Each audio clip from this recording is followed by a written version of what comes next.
Hello students. BA part first sociology के first paper समाजशास्त्र के सिद्धांत के अंतर्गत सामाजिकरण की प्रक्रिया का अध्ययन हम लोग कर रहे हैं। मनीषा उदावत मेरा नाम, associate professor department of sociology MLV government college Bhilwara.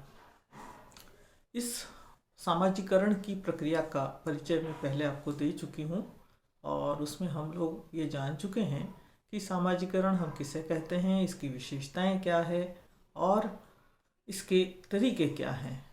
आज हम लोग इस बात को जानने की कोशिश करेंगे कि ये सामाजिकरण, जिसको कि हम समाज को सीखने की प्रक्रिया के रूप में देखते हैं, इस प्रक्रिया में कौन भाग लेता है, ऐसी कौन सी एजेंसीज हैं जिसको हम क्या कहते हैं, सामाजिकरण के अभिकरण। ठीक है ना। तो ऐसे कौन से अभिकरण हैं, संस्थाएं हैं, एजेंसीज हैं, या जिसको हम कह सकते हैं समूह हैं, जो कि व्यक्ति का सामाजिकरण करते हैं। वैसे तो जे.एच. फीचर जो हैं वो लिखते हैं कि पूरा समाज ही सामाजिकरण में भूमिका निभाता है, लेकिन ये बात सही है, लेकिन फिर भी हम समाज को जब और अधिक गहराई से देखने की कोशिश करते हैं तो हमें समाज में कई संस्थाएं, समाज एक्चुअली क्या है, व्यवस्था है, तो वो व्यवस्था कई संस्थाओं से मिलकर बनती है, उसमें कई समूह होते हैं, संगठन होते हैं। तो हम उनको अलग अलग देखेंगे कि ये जो समूह हैं किस उम्र में कब किस तरह की भूमिका निभाते हैं, क्योंकि हम सभी जानते हैं कि सामाजिकरण की प्रक्रिया है ये आजन्म चलती है, जन्म से लगाकर मृत्यु तक चलती है, और सबसे अधिक महत्वपूर्ण ये प्रक्रिया होती है जन्म से लगाकर किशोरावस्था तक, कि एक बच्चा, शिशु जो जन्म लेता है उसके बाद किशोरावस्था तक आते आते वो समाज का एक सदस्य, आप कह सकते हैं कि एक मेच्योर, या उसका सामाजिकरण पूरा हो जाता है, उसके व्यक्तित्व की नींव पड़ जाती है, आधार तैयार हो जाता है। तो सामाजिकरण के जो सोपान हैं उसमें हम देखते हैं कि 4 सोपान बड़े महत्वपूर्ण होते हैं जन्म से लगा करके। जैसे उसका जो मौखिक अवस्था है, उसका शोचावस्था है, इडिपस जो स्टेज है, और किशोरावस्था। तो अधिकतर जो समाजशास्त्री हैं, मनोवैज्ञानिक हैं, उन्होंने इन 4 अवस्थाओं को बड़ा क्रूशियल बताया है, बहुत महत्वपूर्ण बताया है। तो ये जो अवस्थाएं हैं इनमें अलग समूह काम करते हैं, बड़ा होने के बाद अलग समूह संस्थाएं काम करती है। तो हर संस्था का हर सोपान के साथ अपना एक मेल है, एक संबंध है। तो इसलिए हम इसको थोड़ा गहराई से अध्ययन करने की कोशिश करेंगे। सबसे पहले हम लेते हैं सामाजिकरण की संस्थाओं में फैमिली। आप सभी जानते हैं परिवार ये एक यूनिवर्सल ग्रुप है, सार्वभौमिक। जहाँ जहाँ समाज है वहाँ पर किसी न किसी रूप में हमें परिवार दिखाई देता है। और ज़्यादातर जब सभी समाजशास्त्री ये मानते हैं कि परिवार एक शिशु की प्रथम पाठशाला होता है और माँ उसकी प्रथम शिक्षिका होती है। तो परिवार के सदस्य, उस परिवार की संस्कृति, उस परिवार की परंपराएं, वो उस बच्चे को सबसे अधिक प्रभावित करती है और उसके अनुसार ही वो सीखता है। चाहे वो भाषा को सीखना हो, चाहे वो रीति रिवाज को सीखना हो, चाहे वो सामाजिक प्रतिमानों को सीखना हो, विभिन्न प्रकार की भूमिकाओं को सीखना हो। तो परिवार एक महत्वपूर्ण सार्वभौमिक और प्राथमिक समूह के रूप में कार्य करता है। उसके बाद हम लोग लेते हैं क्रीड़ा समूह या मित्र समूह, जिसको पीयर ग्रुप हम कहते हैं। तो ये जो क्रीड़ा समूह है, परिवार के बाद में एक बच्चा जब बड़ा हो रहा है तो वो सबसे अधिक अपने मित्रों के साथ समय गुजारता है, मित्रों के साथ खेलता है। खेल खेल में बच्चे कई चीज़ें सीखते हैं। वो खेल में अलग अलग तरह की भूमिकाएं खेलते हैं, भूमिकाएं ग्रहण करते हैं। तो रोल प्लेइंग, रोल टेकिंग, ये सारी प्रोसीजर्स उनकी क्रीड़ा समूह में जाती है। तो इसके साथ साथ वो अलग अलग प्रकार की भूमिकाओं का पालन करना सीख जाते हैं, अपने अनुभव एक दूसरे के साथ शेयर करते हैं, और इस तरह से उनका जो मानसिक विकास भी होता है, उनका खेल कूद के माध्यम से शारीरिक विकास भी होता है।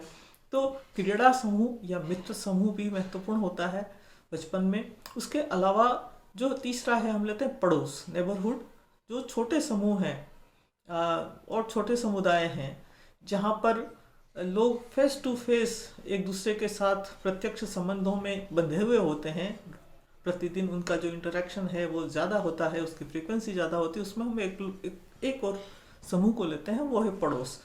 तो आप देखेंगे कि पड़ोस में कई ऐसे समुदाय होते हैं जो कि पीढ़ियों से एक साथ रहते हैं, एक ही मोहल्ले में रहते हैं, एक गली में रहते हैं, और बच्चे जो हैं वो एक पूरा एक कुनबे की तरह या परिवार की तरह वो लोग रहते हैं। तो पड़ोस की भूमिका भी सामाजिकरण में बड़ी महत्वपूर्ण होती है। पड़ोसी हैं वो बच्चों को अपने बच्चों की तरह ट्रीट करते हैं, उनको सिखाते हैं।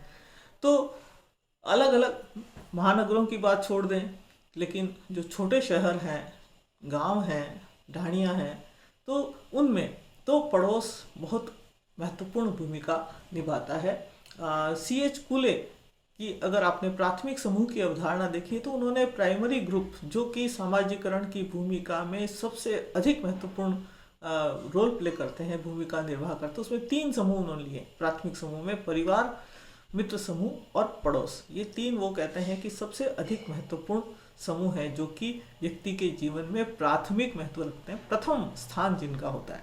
तो इस तरह से हम सामाजिकरण में इन तीनों का महत्वपूर्ण स्थान देख सकते हैं।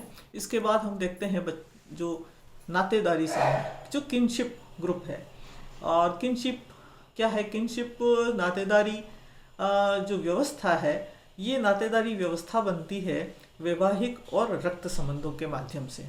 प्रत्येक व्यक्ति इन रक्त संबंध या वैवाहिक संबंध के आधार पर किसी न किसी ग्रुप का सदस्य होता ही है, और उसके अनुसार उसको कई प्रकार की सामाजिक स्थितियां मिलती है और उसके अनुसार उसको भूमिकाओं का निर्वहन करना पड़ता है।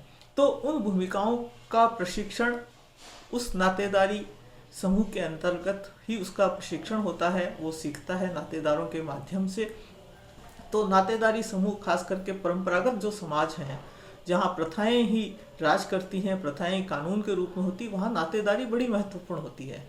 और भारतीय समाज के संदर्भ में अगर हम देखें, वैसे तो एंथ्रोपोलॉजी में आप लोग पढ़ेंगे कि नातेदारी तो सार्वभौमिक है, विश्व के सभी समाजों में नातेदारी हमें दिखाई देती है, और नातेदार सबसे अधिक लेकिन जुड़े हुए रहते हैं। लेकिन कई लोग नातेदारी को कम महत्व देते हैं, कुछ लोग नातेदारों के साथ ज़्यादा जुड़े हुए रहते हैं।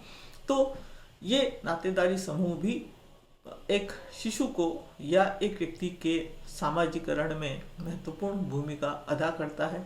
इसके साथ साथ वैवाहिक संस्था, जो विवाह है, वो भी नातेदारी से ही जुड़ी हुई बात है, क्योंकि विवाह से ही नातेदारी समूह बनता है। तो विवाह के द्वारा भी नई भूमिकाएं मिलती है, और एक जो व्यक्ति है वो अपने जीवन में समाज को सीखता है, भूमिकाओं को सीखता है। उसके बाद में हम लोग देखते हैं कि सामाजिकरण की प्रक्रिया में आगे चलकर युवावस्था के बाद या एक बच्चे के जीवन में बचपन में ही जब वो स्कूल जाने लगता है, तो शैक्षणिक संस्थाएं सबसे महत्वपूर्ण होती है। ठीक है ना? शैक्षणिक संस्थाएं, स्कूल ले सकते हैं आप, कॉलेज ले सकते हैं, यूनिवर्सिटीज़ ले सकते हैं। तो ये जो संस्थाएं हैं, इन संस्थाओं के माध्यम से एक बच्चा औपचारिक व्यवस्थाओं को सीखता है, क्योंकि इनकी सदस्यता वैसी नहीं होती जैसे कि परिवार में होती है, क्रीड़ा समूह में होती, पड़ोस में होती है। शैक्षणिक संस्था में उसको एडमिशन लेना है, उसको एक निश्चित नियमों का पालन करना होता है, कानून होते हैं, जो संस्था उसके जो प्रोसीजर्स हैं वो फिक्स होती हैं। तो एक नया माहौल, ठीक है ना, अनौपचारिक से औपचारिक संस्थाओं की ओर पदार्पण एक बच्चे का होता है। और स्कूल में उसको बाहरी दुनिया, किताबों के माध्यम से जो ज्ञान वो प्राप्त कर सकता है, जो वो नहीं देख सकता है प्रत्यक्ष रूप से, वो जो ज्ञान है, जो पुराना ज्ञान है, जो विरासत है, उस सब के बारे में, भाषा के बारे में, अन्य संस्थाओं के बारे में, जीवन के बारे में, इतिहास के बारे में, उसको भाषा के बारे में सारा प्रशिक्षण बच्चे को स्कूल में मिलता है।